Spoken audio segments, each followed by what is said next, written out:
Ito po ay isa sa mga diskarteng pang-agrikultura na kung saan tayo po ay makikinabang sa bigay ng ating kalikasan.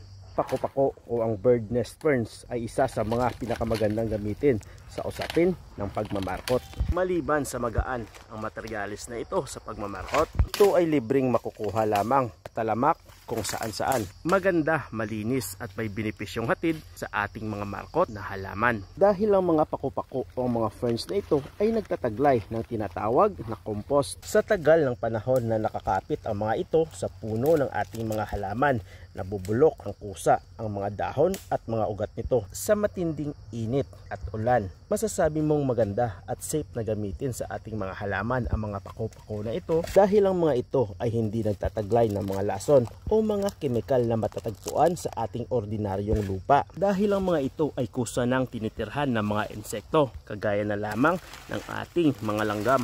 Kaya ito na ang ginagamit namin sa pagmamarkot, ang mga pako-pako. Maliban sa maganda itong gamitin, mataas din ang water holding capacity nito na kinakailangan ng mga markot nating mga halaman. Pako-pako o bird nest ferns ay makikita lamang kung saan-saan. Kagaya na lamang dito sa plantasyon ng mga bangkok na santol sa isang kilalang hasyenda dito sa aming probinsya, ang Hacienda San Jose.